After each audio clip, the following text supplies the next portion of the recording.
เรื่องมีอยู่ว่าเมื่อสักประมาณเดือนที่แล้วเองมั้งกิฟคุยกับเพื่อนๆพี่ๆน้องๆเกี่ยวกับประเด็นเรื่องการเขียนแคปชั่นเขียนแค่ไหนมันถึงจะเหมาะสมเขียนเท่าไหนมันมากเกินไปหรือไม่เขียนเลยจะดีกว่า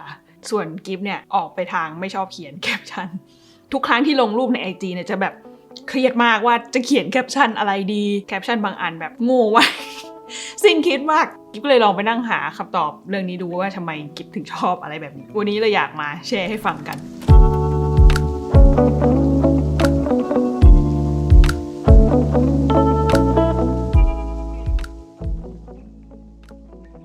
ก่อนอื่นค่ะบอกก่อนว่าอันเนี้ยมันแค่เกิดจากความสงสัยของกิ๊บเองว่าทำไมกิ๊บถึงชอบทำอะไรแบบที่กิ๊บทำหรือว่าชอบอะไรแบบที่กิ๊บชอบแค่นั้นเองไม่ไ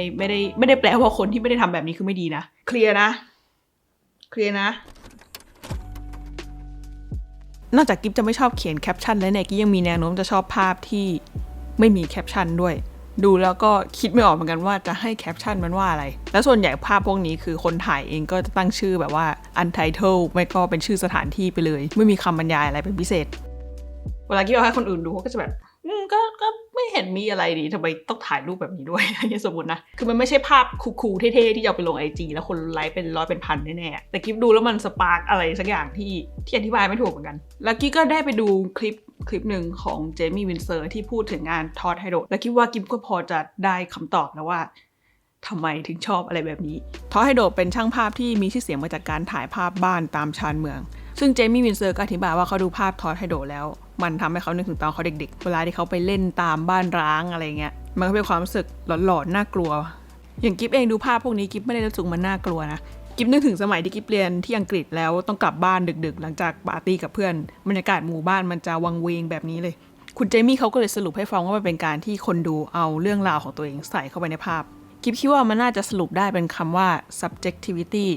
หรือเป็นการที่แต่ละคนจะตอบสนองต่อภาพงานศิลปะหรืองานอะไรก็แล้วแต่ด้วยความรู้สึกที่ต่างกันไปขึ้นอยู่กับความคิดเห็นแบ็กกราวด์หรือว่าความรู้สึกของคนคนนั้นไม่ได้มีข้อเท็จจริงอะไรตายตัวเวลาเราบอกว่าศิลปะเป็นเรื่องแบบ subjective มากเลยอะไรเงี้ยความหมายมันคือมันขึ้นอยู่กับแต่ละบุคคลเรื่องนี้ทำให้กิ๊บนึกถึงวงโคดาไลซึ่งเป็นวง Irish Band เป็นวงที่กิ๊บชอบมากเป็นการส่วนตัวนะหนึ่งในเพลงที่ดังของเขาคือเพลง High Hopes มันเป็นเพลงที่ฟังทีไรก็แบบ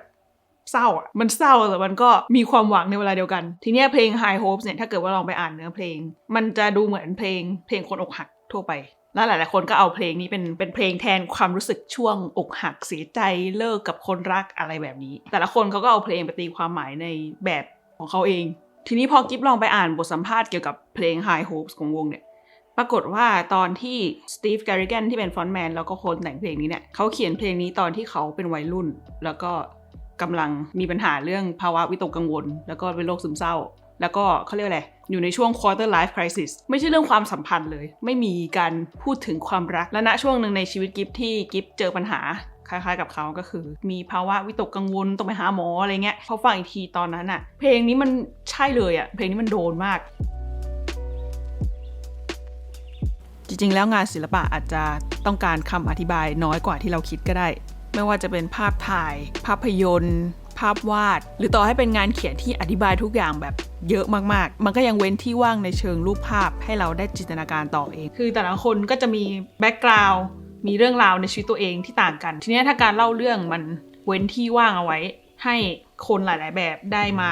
เติมเรื่องราวของตัวเองเข้าไปคิดว่ามันน่าจะเป็นอีกวิธีหนึ่งที่มันทำให้คนหลายๆคนเขาเข้าถึงงานของเราได้มากขึ้นมันมีศัพท์แบบทางจิตวิทยาด้วยนะเขาเรียกว่า law of closure คือสมองมนุษย์มีความสามารถสูงมากในการเติมช่องว่างที่มันหายไปเราอาจจะดูหนังเรื่องนึงแล้วเห็นสิ่งต่างๆที่ตัวละครต้องเผชิญและถ้านักแสดงคนนั้นเขาแสดงได้ดีอย่างเงี้ยเราจะสามารถเข้าใจความรู้สึกนั้นในแบบของเราเองจากประสบการณ์ของเราเองได้โดยที่ตัวละครไม่ต้องอธิบายอะไรเลยเผลอๆการที่ตัวละครมานั่งอธิบายว่าเขารู้สึกยังไงมันจะทำให้เราอินน้อยลงด้วยซ้ำอย่างเช่นนะเราจะเห็นภาพถ่ายท่องเที่ยวที่มีภาพคนยืนหันหลังอยู่บ่อยๆใช่ไหมคิดว่ามันช่วยสร้างเอฟเฟกต์คล้ายๆกันเหมือนกันนะคือมันจะทำให้คนดูภาพจินตนาการตัวเองที่ยืนอยู่ตรงนั้นว่าเราจะเห็นภาพแบบไหนแต่ถ้าคนในภาพหันหน้ากลับมาเงี้ยเอฟเฟกต์นั้นมันอาจจะแผ่วลงนิดนึงมั้งนะแล้วการอธิบายเยอะๆมันมีข้อเสียยังไงบางทีเราจะคิดว่าเฮ้ยเราอยากให้ความตั้งใจของเรามันเข้าไปถึงคนดูอยากให้เขาเก็ตว่าเราทำอย่างนี้เพราะอะไรกิ๊บขอลองยกตัวอย่างอย่างตัวละครดาร์ธเวเดอร์ใน Star Wars อย่างเงี้ยตอนที่เขาใส่หน้ากากเขาดูแบบน่ากลัวมากอะ ซึ่งคนสร้างเขาคงตั้งใจให้ดูน่ากลัวแหละเราก็จินตนาการไปต่างๆแล้วเนี่ยน่ากลัวของเรามันต้องหน้าตาแบบเนี้ยแต่ว่าพอถอดหน้ากากปั๊บเราก็แบบดูไม่น่ากลัวเท่าเดิมแล้วอ่ะทีนี้เราจะสรุปว่า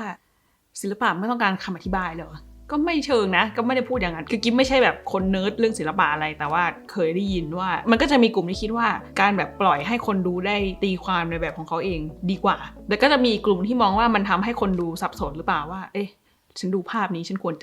จะรู้สึกยังไงอะไรเงี้ยกิ๊บไม่ได้บอกว่าแบบทุกคนต้องเลิกเขียนแคปชั่นยาวๆเลยนะหลายๆกรณีคำอธิบายมันก็ยังจำเป็นอยู่นะหรือแม้แต่ใน IG อย่างเงี้ยถ้าพูดในเชิงโซเชียลมีเดียการที่มีแคปชั่นมันช่วยเพิ่ม engagement มากกว่าอยู่แล้วสำหรับกิ๊บนะกิ๊บรู้สึกว่าศิลปะมันคือการแชร์มุมมองของเราให้คนอื่นได้ดูไม่ว่าจะเป็นทางตรงหรือว่าทางอ้อมและในการสร้างผลงานนี้ขึ้นมาเราก็แค่หวังว่าจะมีคนสักคนที่เขารู้สึกเหมือนกับเราหรือถ้าในฐานะคนดูก็อาจจะรู้สึกว่าเราได้รับการเข้าใจ